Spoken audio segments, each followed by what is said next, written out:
The 80th NBA season kicked off today, and I just want to say that we are back. We are back with NBC. We are back with the NBA, and it feels like this is something new. This is something fresh. I know everybody's talking about all the streaming platforms, and everybody's talking about the cost and the money. It may cost between $500 to $600 to watch all the NBA games, but you can also get League Pass. I think it's for like the national televised games, but most people have Amazon Prime already because of the football package. And most people have ESPN as well. So the only thing that you really had to buy is Peacock. And Peacock is not really that expensive. So if you're a fan of the NBA, if you're a fan of basketball, you're going to buy it. If you're not, you're going to try to find some illegal streaming. I shouldn't be saying that on streaming right now to probably watch the NBA games. But the opening tip with the Oklahoma City Thunder and the Houston Rockets, and I know the game is still on currently right now. The Oklahoma City Thunder, they're on a run, and basically the game is close after they were down in the third quarter. But I want to say NBAC's production has been phenomenal. I mean, it's giving you everything that you could have hoped for. It's bringing back some of that nostalgia. And it really was a celebration today of the Oklahoma City Thunder, not only the ring ceremony and them getting their first rings in franchise history, hanging up their banner, but it was a celebration for also the NBC being back, having the NBA back on NBC and having the package, the introduction to players, the music monologue, the just overall feel and importance of the true beauty of the game of basketball for its overall essence. And it's kind of steering away from just the narrative talk that we've grown accustomed seeing across the other networks and that are hosting and streaming and showcasing basketball. So it feels refreshing. And even just seeing Kevin Durant, even before the game even started, before tip-off, talk about like seeing him booing the fans and seeing that moment. These are things that NBA fans have been wanting. These are things that people just wanted to kind of feel like they are involved in the game. And that's how it feels. It feels like you're kind of watching 2K and you're in my career. You're seeing all the cut scenes and you're watching it as you're playing, but we're watching on TV with real life players, of course, and watching everything that's kind of like the presentation of the NBA and the big games. That's what we've been missing for the NBA. That's what fans have been craving for. And it's beautiful to actually get to witness, like the camera work, the crowd shots, all that has been phenomenal this entire game for the NBC. And I'm very fortunate and blessed enough to be able to have the NBC and the NBA be back on the NBC. And also once again, my family members or my dad is talking about it. That's how so much everybody's excited for the NBA, because the NBA, it just feels right it being on NBC. And then we had even a halftime performance. Well, not necessarily performance, even having a halftime show with Michael Jordan. That is something that hearing Michael Jordan be able to come on and speak and talk about how he missed basketball, and even though it's just a preview of what's to come, I'm assuming it was only a 2-minute basically halftime segment. I'm sure they're going to dive deep into things that's going on in the game of basketball right now, and hearing arguably the GOAT. Well, I say arguably because some people don't always think Michael Jordan's GOAT. He is a GOAT of his era, definitely, but arguably the greatest basketball player of all time. If you don't think so, top 3, of course. Hearing him talk about basketball and hearing him, just seeing him kind of come into the limelight, it's going to be very exciting. It's great that he's doing that with NBC and with the NBA on NBC. I will say my only critique with that is we need a little bit more. It can't just be 2 minutes. We need to see MJ really break down and give us some insight on what's going on and his thoughts of the current NBA. But even when he was talking, it was more so just kind of like him talking about his passion, his love for the NBA and basketball in general, how he misses it so much.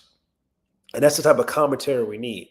much more of the appreciation, the beauty, the essence of the game, and just more centered around the true importance and the passion and the storytelling centered around basketball, and not just narrative, hot take.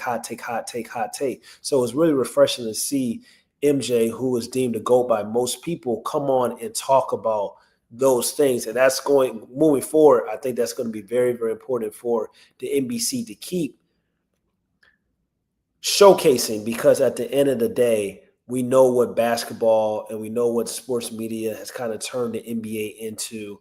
And it's refreshing and exciting to have NBA on NBC, and they're kind of doing everything that fans have been asking for and been craving for, and don't necessarily and have something to look forward to in comparison to some of them other networks that we're going to get on national television tomorrow. And they're going to talk about how LeBron James basically was the reason why James Harden wanted out of OKC, or talking about, a prominent sports media reporter talking about how it's up and it's on site, and it's nothing that his relationship with LeBron James can do because it's that toxic. All those things that we don't really necessarily care about, because we want to talk about the actual game. And that is something that was just something that I wanted to come on. I wanted to talk about, because I know so many other people feel the same way. And it's very, very, once again, exciting, refreshing. And then we're talking about the game itself. Is OKC versus the Houston Rockets, and the game is continuing to go on right now. We're in the last 2 minutes. OKC is making a charge to come back. What I enjoy watching in this game is that we got to witness Kevin Durant in his first game with the Houston Rockets, and also seeing some of his disciples go up against him. We see an aggressive Chet Holmgren. And if Chet Holmgren is going to have this level of aggression that we've seen tonight throughout the entire regular season, if he's going to take that leap, Oklahoma City Thunder is going to become a much dangerous basketball team, because Chet has all the tools to be one of the best players in the league. It's just if he can put it together and have that aggression on a nightly basis. Even Jabari from the Houston Rockets, just seeing him play with Kevin Durant, he has some of that similar skill set. And if he can tap in and Kevin Durant can kind of mentor him, that's going to be something that the Houston Rockets can use going forward, and hopefully his game continue to blossom as well. Amen Thompson, very special. Look like he's been in the gym. He is a freak of nature athlete, uber athletic, does a lot of great things on the basketball court. He's an elite slasher. His first step is very impeccable, and he can play defense as well. And speaking of defense, SGA didn't really have that great of game offensively, came on late towards the second half, but his defense and his perimeter defense was something that I was very impressed by. SGA's ability to guard on the perimeter, use his length, and to not just get in passing lanes, but really guarding and sliding his feet. He could possibly not only be a first-team All-NBA member again this year, he can be a first-team all-level defender if he goes out on a nightly basis and actually guard. And that's what we talk about when we talk about MVPs. We talk about the best basketball players in the world. You love seeing those guys being able to be two-way caliber players for us, like that elite offensive ability, but also being able to defend as well. And that's where the legends, and we talked about Michael Jordan earlier, he used to do that on a nightly basis. We talk about Kobe Bryant, we talk about peak LeBron James. Those players, even Dwayne Wade, those players just get after it on both sides of the floor. So, and SGA now he's heating up offensively. This is their first lead since it was 42-41. It's 102 right now to 101. We got Kevin Durant, isolation god, handle the ball. And the Houston Rockets, Sengun, I feel like in the second half, they kind of figure out their formula, because right now they need a point guard, and they don't have a point guard. And we know Fred VanVleet went down. I thought they should have went out and probably tried to make a push to sign Russell Westbrook. And I know everybody's talking about Reed Sheppard, who had an okay night, but defensively, every time OKC players saw Reed Sheppard guarding them, they went to work on him. And I'm talking about some of the players that don't have that type of offensive package that's similar to, like, let's say Lou Dort. He was going to work on Reed Sheppard. So that's something that they're going to have to figure out if you're the Houston Rockets, because Reed Sheppard has some tools, but defensively he's not there. And offensively, for as a playmaker, I don't think he's going to be that point guard that they need. And it's unfortunate, because I think the Houston Rockets are going to be a top 3, 4 seed this year.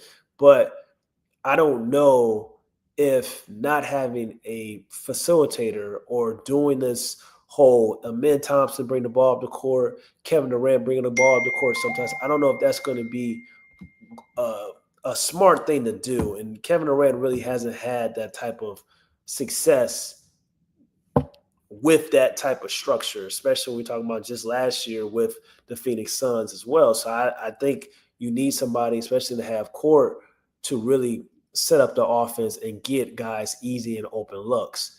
It may work in the regular season, but overall, I understand that the Houston Rockets have a big lineup. I understand that the Houston Rockets, they started, everybody was 6'7" and above.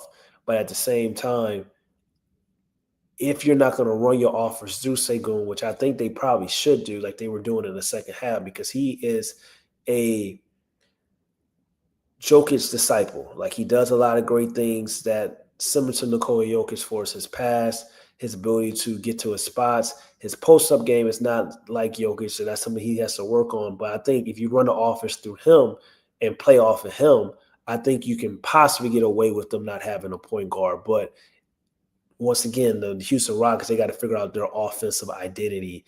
But not having a point guard and Fred VanVleet being out for all of the year, and if you're not going to run your offense through Sengun, and if you're going to have Amen Thompson bring the ball up the court, Kevin Durant bring the ball up the court, and then have Reed Sheppard come in sometime, and Jabari, it gets a little confusing. So I think them figure out, how are we going to run this offense? Who are we going to run the offense through?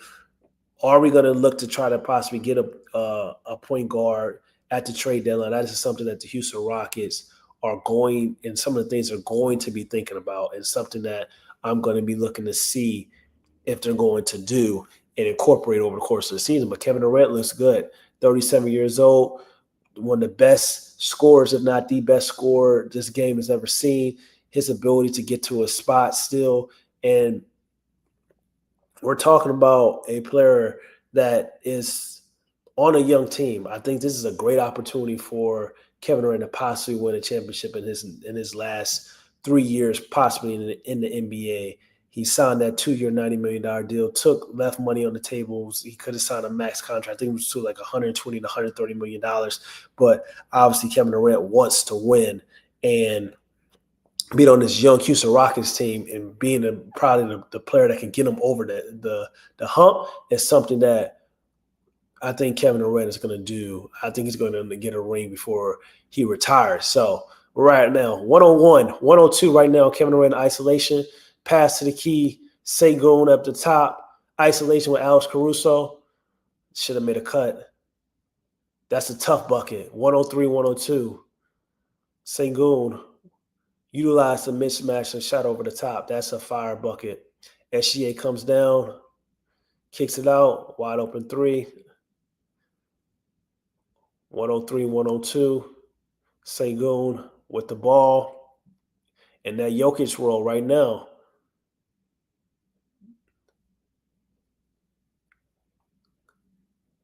So that's what we're talking about. Then we have an isolation with Kevin Durant. 5 seconds on Lou Dort. Gets to a spot. Oh, that's a foul. Got fouled. Dort didn't allow him to come down. So yeah, these are the things we're talking about. Even the isolation at the end, or Sengun had the ball and he was kind of playing a point guard. It can get very dicey, very complicated for the Houston Rockets. But I really believe that they're going to be a team that's going to be able to compete at top 3, top 4 seed in the Western Conference. OKC is going to be fine. I know SGA had a rocky game. Kevin Durant missed the free throw. Wow. Jalen Williams also did not play. That has something to do with, like, this is not their team.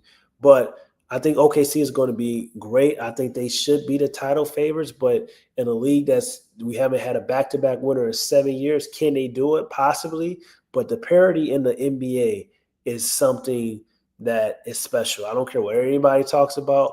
This is what the NBA is about. This makes the NBA a better product when we don't know each and every year who's going to win. Here's SGA right now. Coming got to a spot, tie the game up. This is why he's what's the MVP. This is what it's about. This is what it's about when we talk about SGA coming through in the clutch. 2 seconds left, 104 right now. I never really know.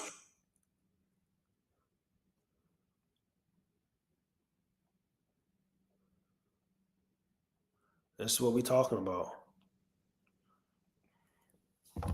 After having a rocky start. And this is when we're talking about the scoring mentality that you have on the basketball court. It didn't matter how Shai started the game, it's how you finish, and just having that confidence and knowing that I can miss 1,000 shots, but when it's go time, when it's the clutch moments, when my team needs a bucket, I still have that confidence because I have the reps. I have the ability. I've done it. I am the MVP. This is nothing but textbook offense, 3-2-1, things you practice as a youngin on the playground, as a youngin at the park, as a youngin hooping on the street. These are the things that you have practiced your whole life, and you get to these moments, and you like, let's go. We here. So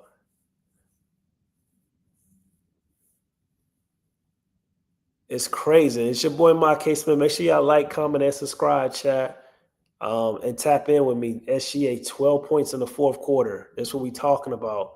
And I'm gonna be doing a lot of streams for the NBA. Still gonna be talking about Caitlin Clark, of course, and the Indiana Fever as well. We're gonna be talking about that, and it's a lot of times people were talking about Force and Indiana Fever and Caitlin Clark with the new selection of her becoming.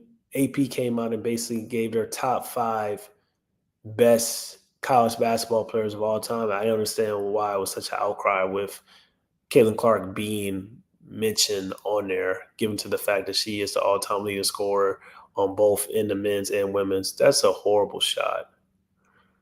That's a horrible shot. You have Kevin Durant, you pass to Segun. I really understand that, why it was so much crying. And I already made a video on my TikTok, shameless plug, AKIS NBA. Follow me on there. Follow me on all the platforms. Always talking WNBA and the NBA if you want to hear more about that commentary. But I'm happy the NBA is back, and we about to get it, man. Make sure y'all like, comment, and subscribe. Always remember, faith without works is dead. Trust in the Lord with all your heart. Lean not onto your understanding. Always acknowledge him, and he will direct your path. It's your boy, Mike K. Smith. I'm gone, man. Peace.